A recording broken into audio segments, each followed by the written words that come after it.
those people that that can't get on kind of fast enough, I guess. It's like the fastest finger on the button at the moment for like who can get in quickest. Lovely. So we've successfully gone live on YouTube. This is great. So I learned so much from our gaming and live streaming webinar last week that I've now managed to successfully get us to live stream. But yes, welcome everyone that's joining us. You should see both myself and Catherine on your screens. There we go. So we'll give it a couple of minutes for everyone to switch through into here. I will run through Zoom, although I'm sure everyone's really familiar with it. So there should be, along the bottom of your screen, there should be a chat button option, which you will have to activate to see the chat. And then it may be automatically assigned to only sharing your comments with the panel. So you'll need to just change that to panel and participants, so that you can see all the chat as it comes through. I'm going to quickly just launch one question that Catherine and I were quite keen to get your input on. So I'll launch that now. So you should see something pop up, which is just a quick poll, just so that we can get a feel for how ready you're feeling your charity is to adapt to social distancing. So we'll let those answers come through, and then we'll read through the results at the end of this. So don't all of that's anonymous as well, so we won't name and shame particular organisations or people. So yeah, the chat's up. So the poll you'll see coming through now.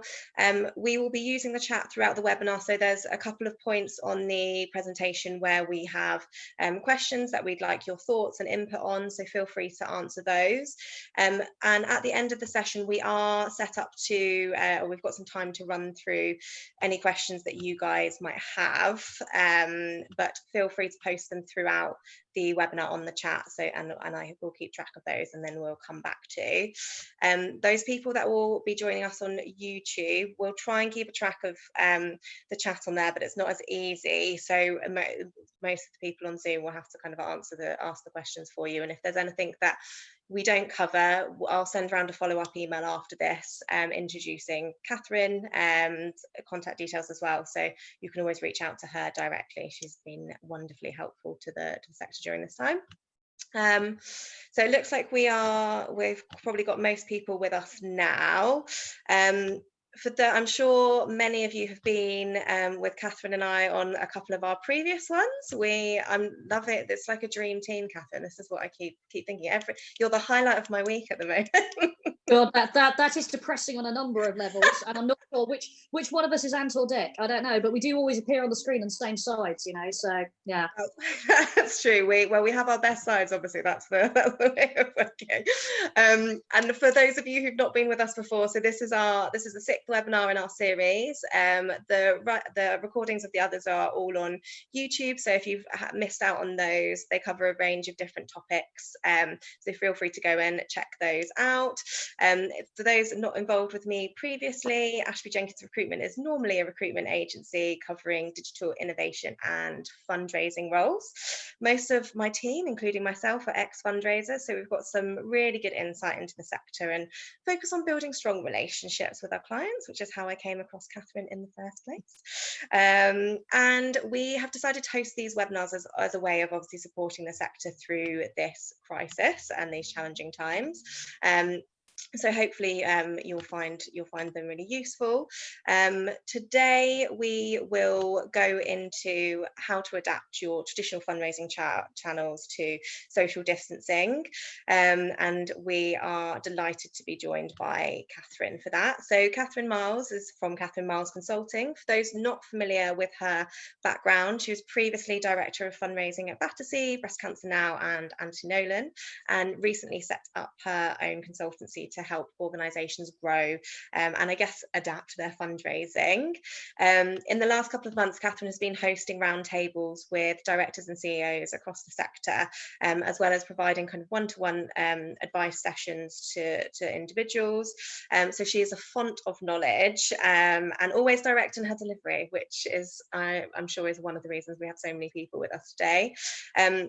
So we'll go through all of this, and then we have our next webinar. We've got a week off next week, but the one after we will be hosting on the theme of philanthropy, and we'll be doing that with Antonia Newman, who is the Associate Director of Philanthropy from the Royal Marsden, but also comes from Croc. For those of you that don't know, she is an amazing major donor fundraiser. But today, Catherine, so we have got a lot to cover, haven't we, in our slides? We have. So welcome, everybody. Thank you for your time today. I know you're all really busy. Hope everyone is settled in with a cup of tea and coffee. It is sadly just fractionally too early for a gin, although some fundraisers may feel like it. It is still too soon for that. So we will send round the recording and the slides after this. And as Ashby said, do please post away questions and chat as we go. And Ashby, I think you're going to work some magic and share your screen right now. I am indeed. Let me... Indeed.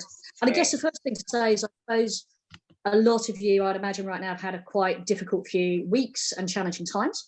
But the important thing to remember is your donors still want to keep supporting you. It's coronavirus that is getting in the way and stopping them supporting in the way they want to. So we're seeing great responses to emergency appeals. Ashby and I were just talking earlier about what I've heard most recently from fundraising directors in the Zoom calls is that the April and May actuals have looked better than they thought they were going to be. We can see attrition has returned to its normal level on regular giving. And 30% of donors are saying they're giving more or they're giving to new causes. So people want to give.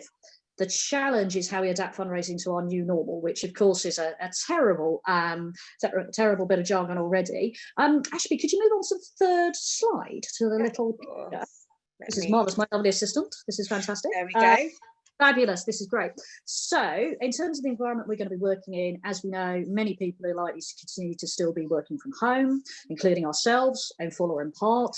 We'll be practicing social distancing, and today we'll look at how different income streams can adapt to that.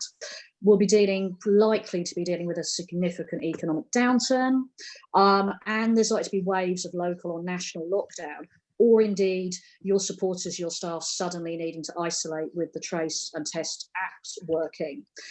So this is going to be the new environment for us to adjust to, probably at least for 2 to 3 years, I suspect.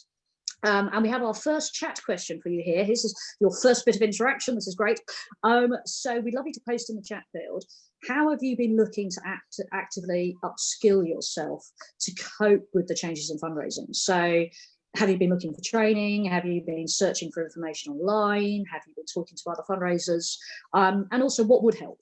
If you've been struggling to find information on this, what do you actually need? Yeah, I think this is really, it would be really interesting to get everyone's feedback on this, just because it's obviously so much is new to us nowadays. I know a lot of people are looking into live streaming and gaming, which we'll come on to kind of later, and obviously this is all about adapting. So it'd be really great to hear what training courses you found have worked for you, just in case there are other people on here that haven't had exposure to those ones. So it'd be great to kind of just share all of that. Absolutely. And the Zoom calls I've been doing with people which are for directors or heads, there's ones coming up on mass participation. There's some more fundraising directors ones coming up. So if you'd like to get on one of those, they're off the record. People have been really willing to share openly, which is a great thing of our sector. So do email me, cmilesconsulting@outlook.com if you'd like to get onto one of those. But thank you everyone who's posting away. So if you move on to the next slide, the first area we'll look at is retail.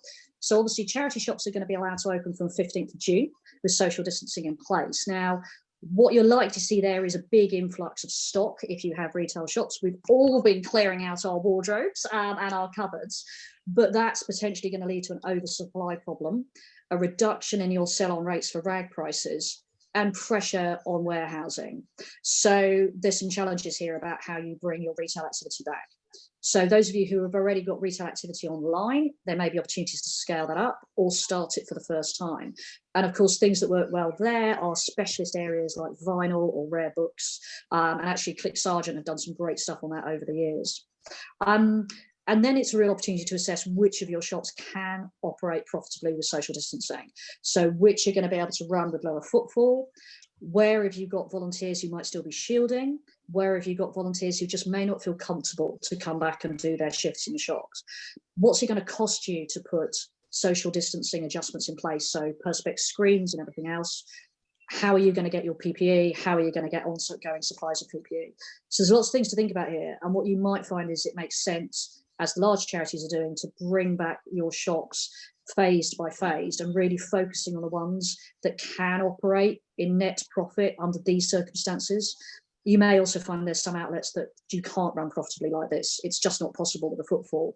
So there may be ones where you're either going to look to hold for a while or possibly need to get rid of those sites. So lots of things to think about there. But then also, as we know, if there is going to be a recession, that's often a good time for charity shop turnover. People go and look for their bargains. And then I think next one we've got, Ashby, is the mass participation.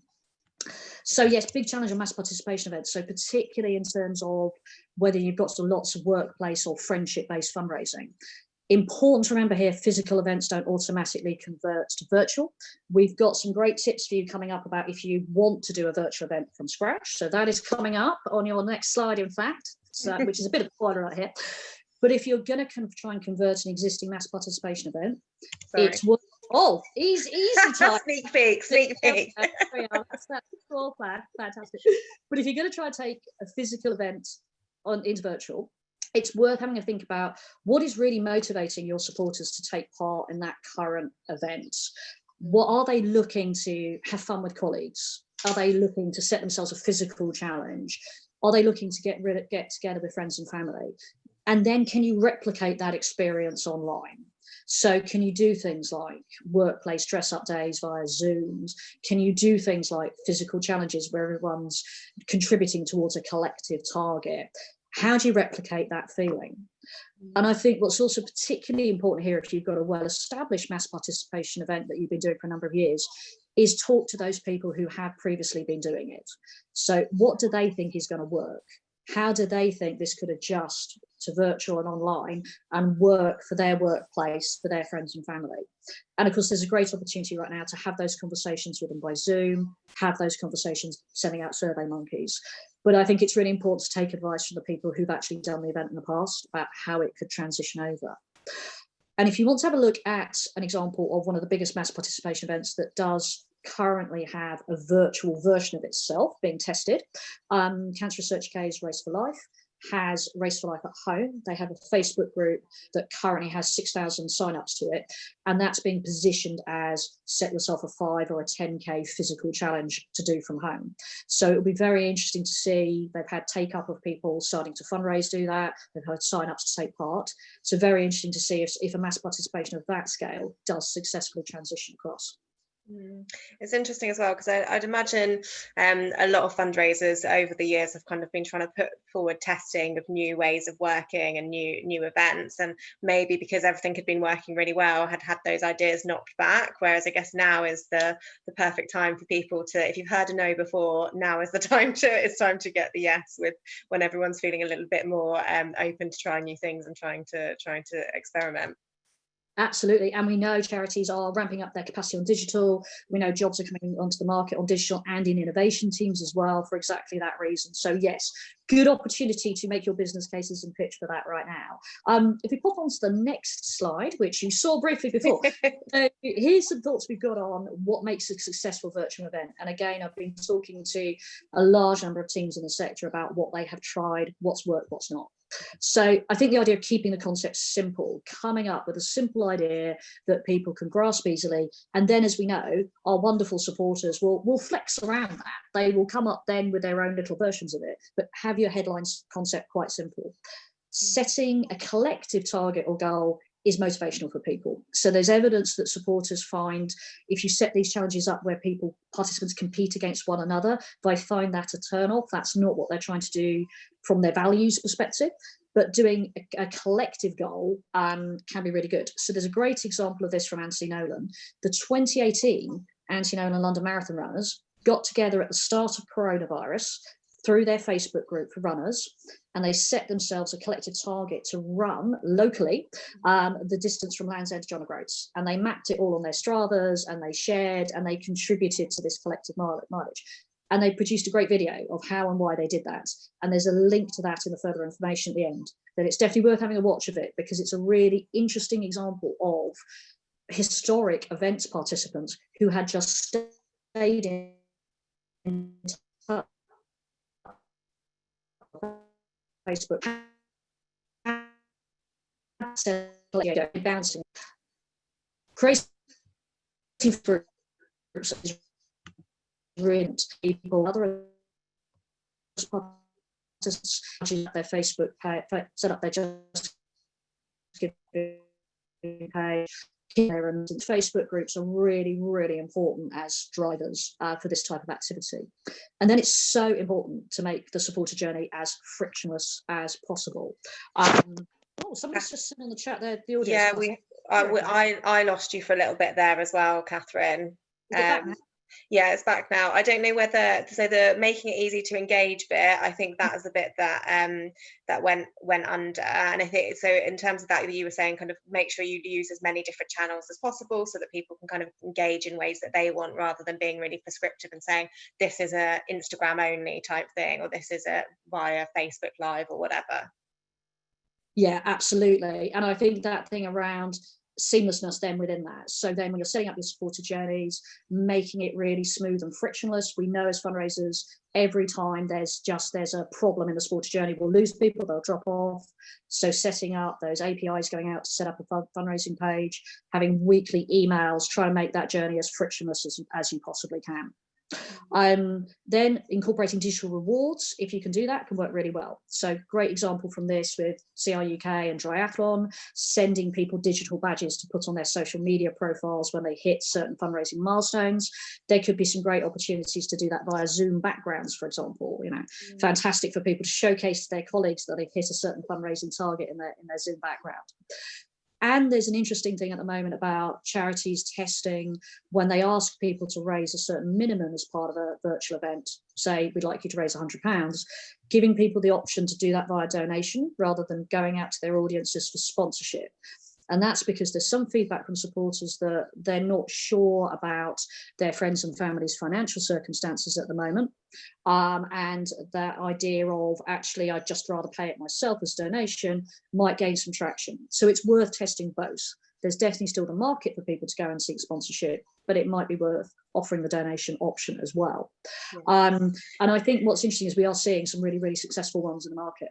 Yeah, it's one you mentioned Anthony Nolan there, and obviously you've got a background of involvement with them. But the thing, just in case people don't know across the sector, is Anthony Nolan has an amazing stewardship journey for their high value event fundraisers and things like that. So that their relationships, and that's one of the things that Catherine is famous for, I guess, is that that major donor approach to really high value, either community based or challenge event fundraisers. So where you've got those relationships already in existence, it's thinking about how do you richen or deepen the involvement with those people, how do you enrich the relationship. Just on the chat as well, so if you still have your chat set to just panelists and not panelists and attendees, if you can switch that, just so that I think people are hearing different bits of the bits of the chat conversation, so if you can do it so that everyone can see, so panelists and attendees, that would be wonderful. Next slide. Pop on to the next slide. So yeah, a virtual event that I really liked, that I guess a number of you probably have seen, Refuge did a squat challenge. So asking people to do 100 squats a day for a month, which certainly I'm not sure my knees could cope with. It was driven and delivered through a Facebook group.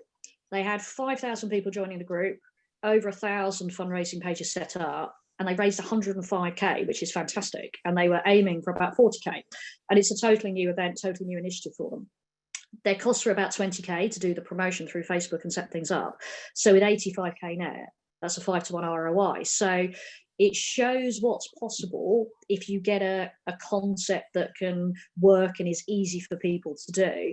And that Facebook group is great. You can actually have a look at it online and see how participants were encouraging one another all the way through. They were posting photos, they were posting how much they'd raised, and it was really great. So that's one I've really liked in the sector. And again, it was something that Refuge actually set up fairly quickly and sort of in the start of lockdown. So we have another chat question for you there about what other virtual events or live streams have you seen that you've thought have been really, really good? What other charity things have you seen that you think that is a great event?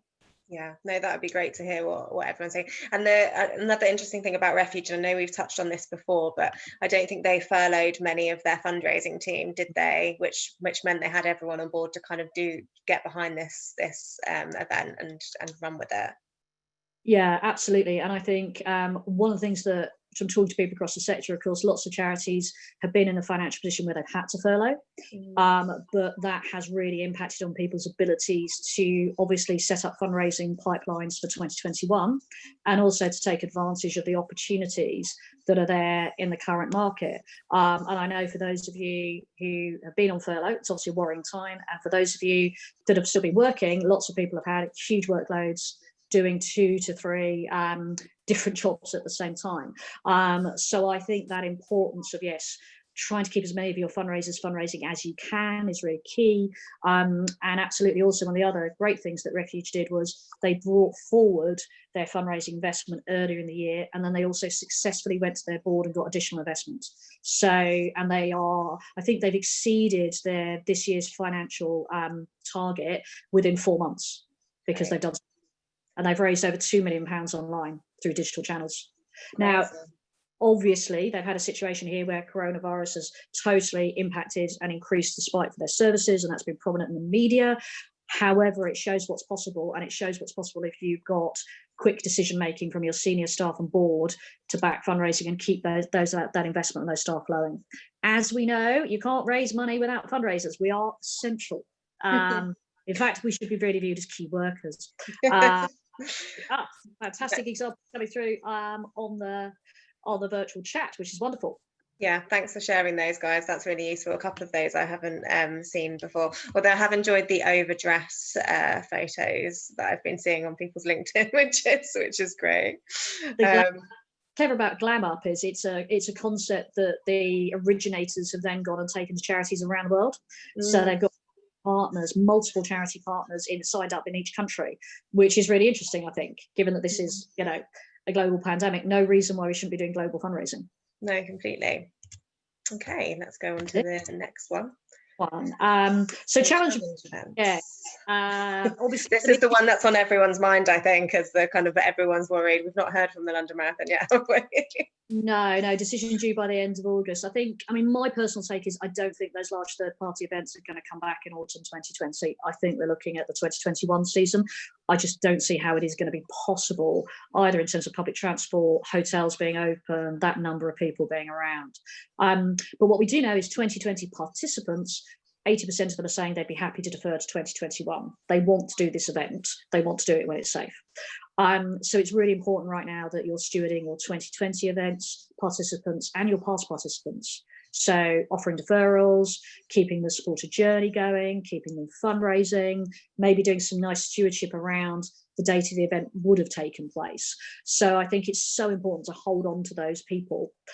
And then when you're looking at your 2021 marketing, and it's very interesting, those decisions for challenge events teams about when do they then start marketing, because obviously if the marathon and Great North Run at Royal Parks don't happen this autumn, we're fairly already into the period where you would normally be marketing those events, particularly the marathon, for 2021. So when do you start going back out the 2021 events?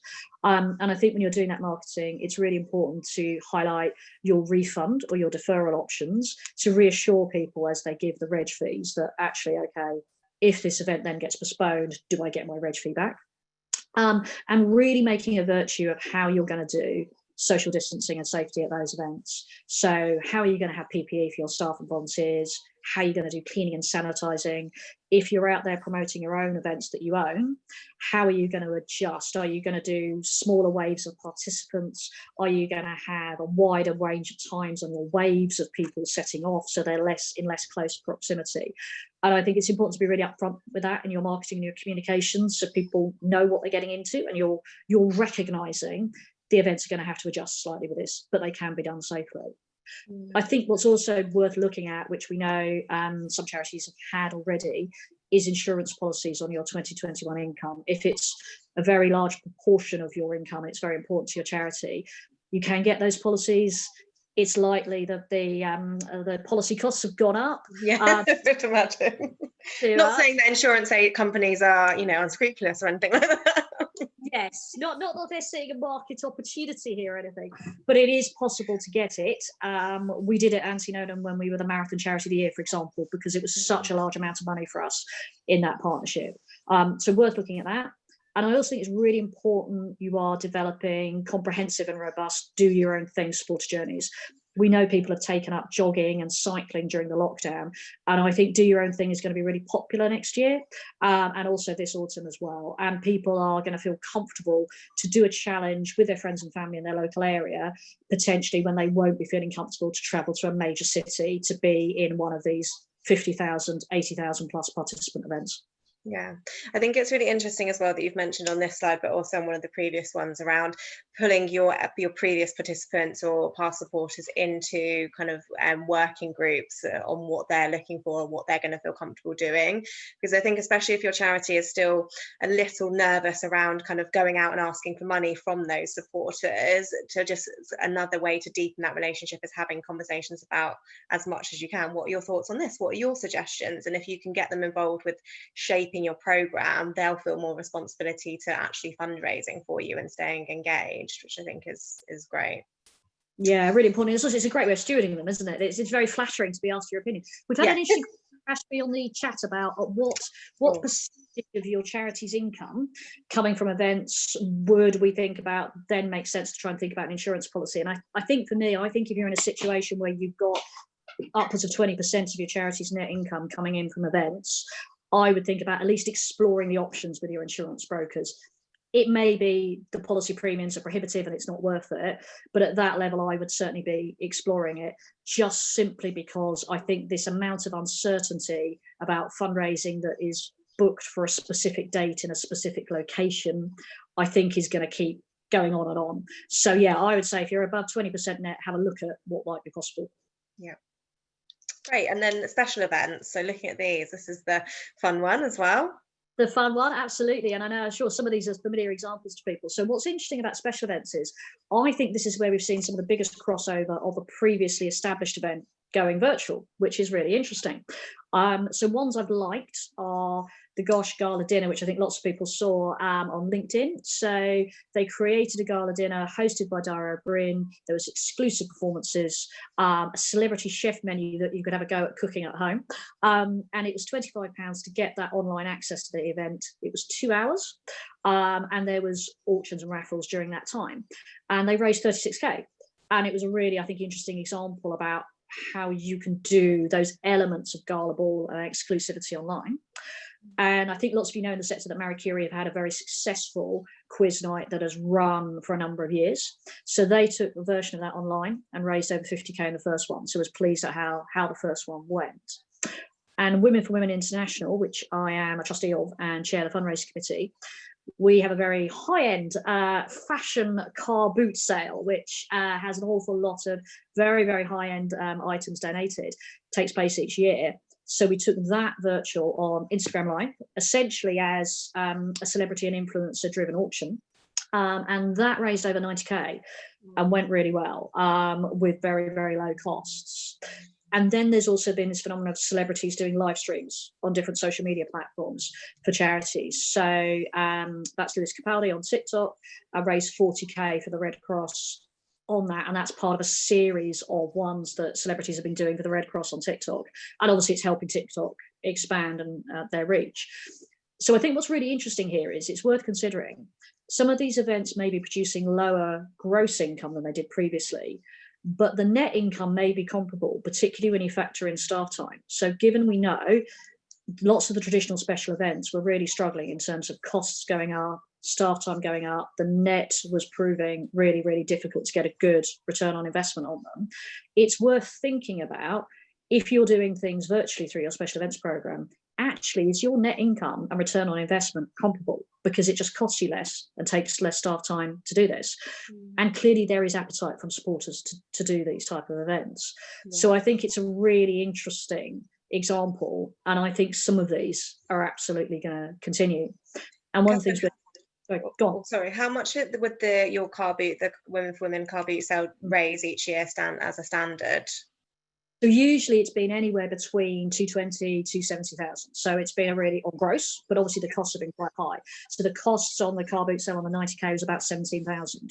So the net is already very good. And what is interesting for us is it went so well, we're currently looking at, do we repeat it during sometime rest of this year? So I think there's discussions going on where we're looking at, okay, normally when you do this big physical event, you would only do it once a year, but actually we know we've got more fabulous, here's the pitch, people, fabulous high-end items that we can get from our fantastic partners and celebrities and influencers. So actually we think there might be appetite to try this a second time. Yeah. And I think it's the same with quizzes. I think it's the same with some of the gala dinners. I think there are opportunities to do some of these things more than once in a year. Yeah. Yeah, and I mean, if we are locked in the house for the foreseeable future, especially if the weather continues like this, people are going to be more variety you can get away from Netflix, the better. Kelly has written something really interesting. So she works for an international development charity, and they've been doing kind of virtual project tours and things like that, which sounds really a good way of doing that. I know Guide Dogs for the Blind have also been doing for their major donors I keep, like I said to you, didn't I, Catherine, I keep calling it a puppery. I don't think that's the right terminology, but they do a virtual tour of their guide dog birthing centre, or maternity wing, as I think Battersea refer to it, and then they had a beneficiary speak at a kind of a virtual stewardship event as well, which then they didn't have necessarily a fundraising ask that they received, but they received donations. Someone else is on board with puppery. I'm glad. Sounds wonderful, like Willy Wonka-ish. It's great. Perfect. Okay. Indeed. I should say at this point, I'm clutching my Battersea mug here, which people might be able to see. And I should confirm at this point, Battersea absolutely refers to them as maternity wings, and actually has the most wonderful one down in Windsor in New Kennels, which seriously looks the most deluxe thing you've ever seen in your life. And who knows, could well be repurposed for the NHS, because it's such a luxury suite for the Battersea expectant mothers, which is just a wonderful thing. And also we have a further chat question for you there. Has your charity tested any virtual events? So these could be virtual special events, virtual physical challenges, any other virtual events, and if so, how did they go? If you're happy sharing that, I should say we'll download the chat string and send it around everybody as well, actually, because we've got some great examples for everyone to share.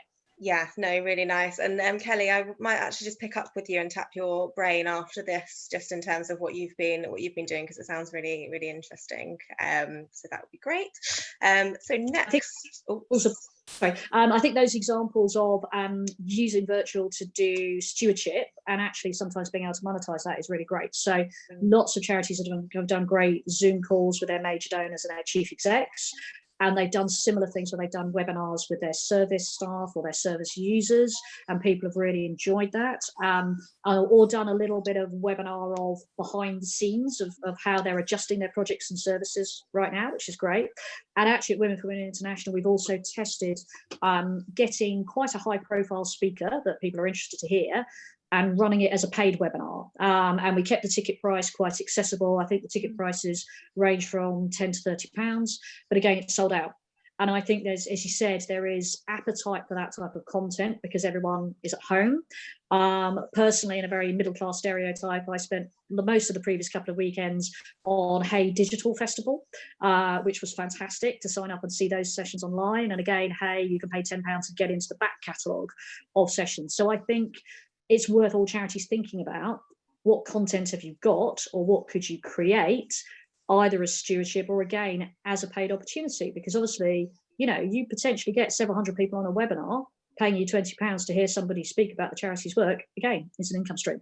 Yeah, I actually like looking at the cost of Gosh's event. It seemed quite low, that £25. It's obviously an accessible level, but for 2 hours of kind of entertainment with celebrity hosts, and obviously it's a test for them, and it depends on who you've got. But it definitely looks like it was good value. So there's I'm guessing there will be a lot of testing around kind of pricing points for the charity sector kind of coming up. So moving on to community. So talking a little bit, and some of you will have seen one of these examples last week on our gaming and live streaming webinar. So I just thought I would share a couple with you. There was a lady on last week from Royal British Legion who'd been doing some really interesting stuff. So I just wanted to share that. So obviously what Catherine will come on to some ways that you can adapt to traditional community fundraising, thinking about the digital community fundraising, which is actually a term, so I shouldn't put it in speech marks, but looking at how your charity can adapt to this. So I think most organizations are, or if not, have set up channels on Twitch now, so that you can kind of build your own online and digital community on there. And I think when people think of live streaming, or they always link it to gaming, but there's actually loads of different ideas and things that you can do. So the Royal British Legion here, I can send around the link to this this video, but they did a live stream for their VE Day recently, which it actually didn't have a fundraising ask involved at all because of sensitivities around COVID, but they had a lot of engagement, and they did end up raising £15,000 from that event. So it's worth just having a look at that. And that was just a few like speakers, different content, some of their beneficiaries involved in that. And British Red Cross, I think we've got someone on here from British Red Cross at the moment. So you were given a shout out last week, and then this week it's big stuff happening. Did gaming in relation to kind of COVID, and they didn't have huge influencers raising money. Obviously they did, but a lot of these people on this table that you can see, it is a little bit small, are just normal people fundraising from their own networks. But you can see, you know, if you're a normal person and you raise £900 or something like that from your own community, your own online community, it's worth looking at. The other thing Royal British Legion mentioned is that a couple of months ago they had a supporter throwing, or maybe it's last year, throwing poppies off of a roof as in celebration, and kind of getting fundraising through traditional means, through kind of just giving. But actually looking at it this year, they suggested moving that online and getting him to do that while someone's live streaming it and asking for donations and shouting out and naming each poppy for the person that's just donated £10 is a really good idea. So when you think about online and the digital community, you can cover all topics. It doesn't have to be something gaming or modern. Loads of people are doing cookery on Twitch, baking, adding in surprise ingredients. If people kind of donate £20, you can have chili powder into your cakes, all of this stuff. So it's taking everything you would normally do and all of those traditional community fundraising activities and thinking, how can we live stream this and how can we ask for donations? It's accessible for all charities. Absolutely, and I think the gaming community is fantastic, is huge, really engaged, really philanthropic, and exactly as you said, it's the big gaming influencers are brilliant at doing live streams, but also it's the regular gamers. And the interesting thing we found when we tested it at the Battersea and when we looked at the profile of the gamers is they are wealthier and older than you might think they are, because I had the stereotype of, okay, these are, you know, teenagers, people in their early 20s in their bedrooms. Huge proportion of them are professional male, we should stereotype this, and actually in their 40s and early 50s. And it's because, you know, frankly, folks, it's my generation. We were the first kids. I've still got my original Space Invader console because that is potentially worth a fortune now. It was the first one out. But we were the first generation to actually have the very early first gaming at home. So I think it's very interesting to think about those audiences and also think about those people as potentially prospects for your mid-value giving program, or your high value, if that's what you're talking about, because actually they are extremely wealthy individuals. So it's definitely worth thinking right now about which audiences are you drawing in from these new virtual events or virtual stewardship, and who are they? Because actually what you might be finding is you're identifying a stream of higher value prospects for your other programs. Yeah, there are apparently 4 million regular gamers in the UK, so it's a big percentage of the population. And you know, as we keep saying, we all have more time. Like you talked about your Space Invaders, I've had more time. I've been playing games from my childhood. Spyro Revamped has been great during lockdown. I'm not afraid to admit it. So you know, it's more than the people you would expect to be playing, I think. I also think there's a bizarre thing about lockdown. We're regressing.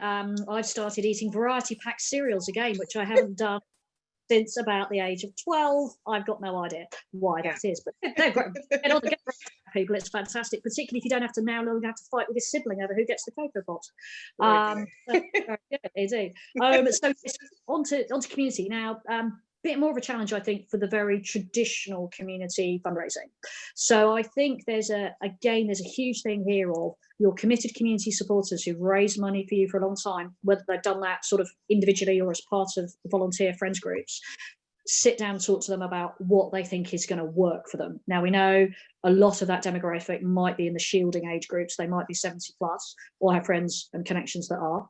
So really sit down and talk about what do they think is going to be possible for their groups, what do they think their connections are going to want to do, and how might they adjust their fundraising.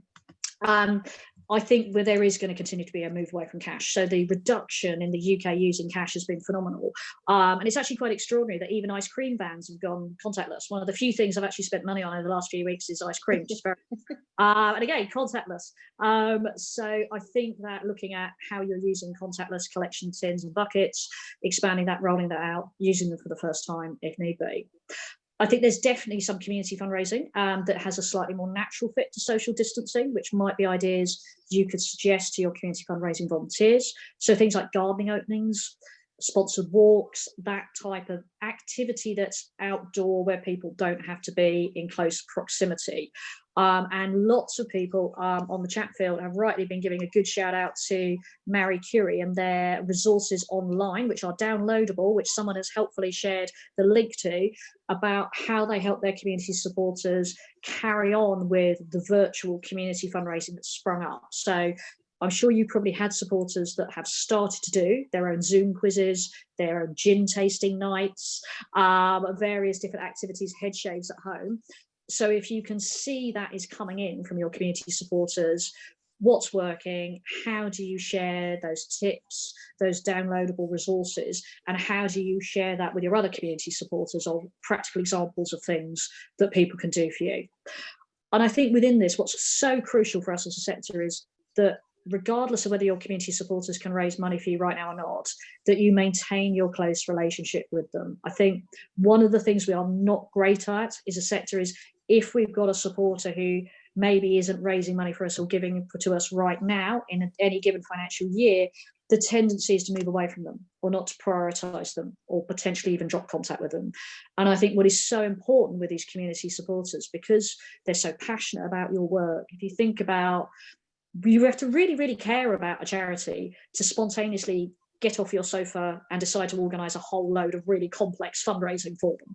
So it's so important you keep the stewardship journeys up with these supporters, you keep talking to them, you keep updating them on what your charity is doing, because it will be a couple of years before they can return to their barn dances, but you're going to need them. And they're going to also, if you look after them now in this time, they will stay with you and they will come back. So really, really important to hold on to them. Yeah, interesting. So Faye's just commented she's from Marie Curie and pleased to hear them. I think it's between Marie Curie and British Red Cross as to who's getting the most shout out on the webinars around like virtual fundraising. They seem to be at the forefront of everything. Indeed, and Mind as well. This is yeah. Now going to start posting the name of their charity, aren't they? So we give them a big shout. Yeah. We should be monetizing this, Catherine. We should be asking for like small donations and then going to chosen charities. It would be great. We take payment, right? This is absolutely fine. Indeed. So yeah, and then face to face. So a couple of things here, and also I think people have been actually saying that as they've been sort of looking for training and networking, again saying they've been networking with other fundraisers and people have been really open, which is one of the very best things about our sector. So absolutely keep doing that, folks. Face to face is back in Southeast Asia and it's back in European countries like Holland and Germany and Norway. At the moment, door-to-door is doing best. So what they're seeing is a 50% uplift on the normal sign-up rates on door-to-door. Obviously, people are in and people seem comfortable having a conversation from their doorstep. And I love this idea of this social distancing branded map. So that bottom right photo there, I think that's the sort of map that actually you could use across a whole range of fundraising activity to actually go, hi, we want to have a chat to you, but actually we are the right distance. You could see that working at events, for example, with your reception desk. We're like, it's absolutely fine. We are at the right distance. So there's signs that face-to-face is going to return and potentially lower volumes, but is working well and is viable. Private. Sorry, go on, sorry, I was going to say it's so interesting how so much can shift, because I think over the last, when I started in fundraising and then moved into recruitment, door to door was still something a lot of charities were doing, and then post GDPR I think so many people cancelled all of their activities and switched to private sites. So it's interesting now that with the way the world has shifted, actually that's probably going to be a more socially accepted way of engaging with people than potentially private sites will be. Absolutely, and the private site tests have shown that people will engage, but obviously footfall is down in a lot of the sites where they are. And I think also sometimes when people are focused on shopping, it's very much at the moment we're not hanging around, are we? We're focused on this is potentially one of the more risky things some of us will be doing, so we're going straight in and we're coming out again. But still, some sign-ups happening, and that's the UNICEF team there in Europe, and interesting they're using the clear visors, so people who are talking to them can still see their faces, which is great. So I think on face-to-face, it is starting to come back. It is proving to be effective in some of the channels. I think the volumes will be lower, and I think there's going to be lots of competition in the marketplace for those volumes. But there are really, really important signs that it's coming back. The other really interesting thing, of course, to remember with home working is potentially there's going to be a lot more people in their houses than there have been. So there's some really interesting things there about how contact rates might continue to stay high. So we're seeing as a sector great response rates to post, to phone, to DRTV, because people are around. And if you think about this shift that if a lot of us are still going to be working from home, we're no longer commuting, we're going to be able to work more flexibly with our time, we're actually going to be in our houses more. So I think it's interesting to think about what opportunities that gives us as a fundraising team. And I notice on the chat, there's a fabulous Vaughan, I'm going to get your name wrong, Vaughan Edwards, who is a face-to-face specialist, a global face-to-face specialist. So do try and connect. Sorry, Vaughan Thomas. It's the Welsh thing, fellow Welsh person. Managed to get done the classic. So Vaughan Thomas, who's on LinkedIn, and hopefully this is okay, Vaughan, to suggest that people connect with you if they're after more detailed information on face-to-face, because I also know you were on the face-to-face summit that took place yesterday. That was great as well. So do connect with Vaughan Thomas if you want some more detailed advice. Great. And then, yes, so what we've got here before we launch into questions is some further useful info. So absolutely drop me an email if you'd like to be involved in the off the record Zoom calls with fellow fundraisers, or if you'd like to have a more one-to-one chat about some specific challenge or opportunity and your charity. And then we've shared some useful links. So research into donor attitudes on coronavirus. If you haven't been following the Blue Frog research, the webinars, the podcasts they've been doing, it's about donor attitudes of a range of causes, national and international, the shift to people directly funding NHS charities, which is so interesting. Those webinars are well worth a listen on that link. The anti-own video is there, which is fantastic, and some other resources where we've seen some really nice webinars and downloadable materials on virtual events and digital social media in particular. So hopefully that's useful. I think the other thing as well I'd say is that we're starting to see charities coming out with branded face coverings or face masks, and I think that's a huge engagement opportunity. I think there's a massive opportunities for charities there to be manufacturing and making those. I'm sure lots of charities are thinking about it. I cannot believe the Battersea marketing team aren't thinking about getting a cat and dog one. Come on, it's got to be done. Because again, we're all going to be wearing these and we're going to have to buy lots of them. We're going to have to replace them. So again, bit of an opportunity there as well as the branded distance mat. Yeah. Great. And so guys, if there, I know we've answered some of the questions as we've gone through, but if there's anything else that you wanted to kind of ask about kind of future, or anything that we've not covered that you think that that you'd want a little bit of Catherine's advice on, do feel free to comment in now. But I'm aware we have kind of gone through and answered as we've worked across. But generally, Catherine, it seems like the marketplace and people's positivities within charity is increasing. I think as people are adapting and starting to see, as you mentioned at the beginning, April's figures weren't as bad. Is that the sense that you're getting from your conversations with the senior leadership members?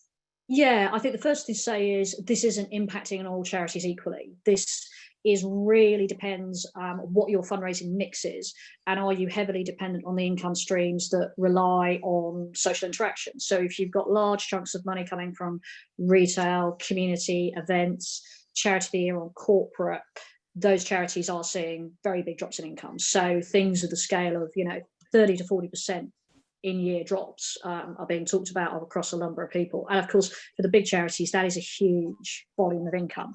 And then if you're a charity where you don't have big dependence on those areas, then actually some charities are actually saying that they're up. So charities that haven't furloughed, charities that have kept fundraising, kept talking to their supporters, in some cases increased fundraising investment in this time. Charities particularly that have taken advantage of virtual and digital, some of them are up, and some of them are raising phenomenal amounts of money.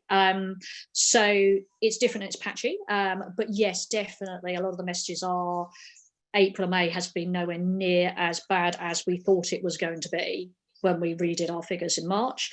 I think there are very big questions about 2021. I think, as we all know, as fundraisers, with the lead-in times, what we do right now will determine our money in 2021, 2022. And I think, speaking to a lot of fundraisers, there's lots of, well, we're going to be just about okay this year, but investment has cut back so much. The impact of the fundraisers being on furloughs for so many weeks has lost so much lead-in time. There's challenges about trying to bring on board new major donors and corporate partners in particular. So I suspect we're going to probably see waves of impact. And that actually, I think as ever, the charities that keep fundraising, keep investing, that are able financially to do that and have the financial resilience to do that are going to come through this better and stronger than others. I think the other thing to say is, of course, what this has done, it's highlighted and brought pressure on areas where charities had issues with their fundraising mix or issues with their financial resilience and ability to cope with a financial shock like this. So for a lot of people, the challenges they're facing right now have been brought on by coronavirus, but they were issues that were there in the charity and in the fundraising program to begin with. Yeah. Okay. Interesting. And I know, so Keisha, I think I've got that right, has asked about corporate fundraising, because I guess that's an area that we've not gone into loads of detail here. Any kind of tips for that, or what you would maybe say? Yeah, so what I had a call actually with a corporate fundraisers yesterday, some of whom I think are on this, which was fantastic. And what they were saying is that their warm donors have absolutely stuck with them, that particularly things like CRM and sponsorship is holding up. Staff Charity of the Year, obviously a lot more difficult, but companies still wanting to stay with them. They're seeing a trend of partnership periods being extended because companies right now don't really want to go into a big pitch and selection process. So I think we'll start to see some more renewals of existing partnerships. They've seen delays in pitch process of things that they were being shortlisted with, because understandably for a lot of companies, now's not the time to do that. So again, the importance of maximising your existing warm partners and the challenges of bringing on new pipelines. There's definitely still some opportunities for strategic partnerships. And again, it all goes back to the quality of your relationships with those companies and your strategic fit. I think, again, what the corporate sector is going to need to have a think about is, how do you adjust Charity of the Year employee fundraising if you've got lots of employers that have already made the decision that they're not coming back to 5 days a week in the office. So we know from talking to donors and talking to other charities, lots, particularly in the finance sector, those decisions have already been made. They've already been told you are working from home 3 or 4 days a week. So I think it's worth us trying to put our heads together as a fundraising sector of, okay, how can you still engage those employees, and how do you structure Charity of the Year fundraising, because it's not going to be a model companies are going to want to move away from. So how do you do that virtually? How do you do that with remote-based teams? Yeah, and I think that's a really interesting area, actually, Keisha, that a lot of that we've definitely not covered throughout the ones that we've done together, Catherine, and I think tapping into those virtual fundraising isn't as obvious yet how to do that. So it's something that we'll look into, and I'll keep everyone updated about whether we can kind of put something together on a webinar together with some insight on that as well. Great. And then I know, just in terms of time, I don't think we had any other questions, so what we can do is we'll wrap it up for now. For anyone that's been on, if you enjoyed today, if you can post on LinkedIn and tag Catherine and I, just giving feedback or saying you enjoyed it, that would be really great, as we're trying to obviously raise the profile of these and get as many people coming as possible. And I will send around an email after with the slides, with the chat, and I'll also send around a recording of this so that you've got it to reference back to, or can send it on to colleagues or someone in your network. And then I will also send through details of upcoming webinars as well. It's something that I've definitely really enjoyed doing, as I said earlier, even if it is a sad highlight of my week. And yeah, we'll keep you in the loop about anything new that's coming up. But thank you so much for joining us, and thank you again, Catherine, for sharing your insight. It's always valuable. My pleasure. Thank you, guys. And yes, do keep the questions coming. And then do also, as you said, you can message both of us on LinkedIn if you've got other questions. And if you'd like to set up a phone call to talk in more detail, I've been doing quite a lot of those one-to-one calls over the last 2 to 3 weeks. And it's been really interesting talking to people in detail. So do let me know. This will be fantastic. But I hope you'll have a great rest of the day. Keep fundraising. Keep, you are essential. The world cannot change until no, we are absolutely fundraisers. And also there's I think there has been some really, really great innovation in the sector. So actually as a whole, as a sector, I think we've responded really, really well. So keep going. And particularly for those of you on furlough, keep your skills and knowledge up so you can hit the ground when you're back in. Yeah, perfect. All right. Thank you so much, everyone. Have a wonderful rest of your week. Take care. Bye. Bye, guys.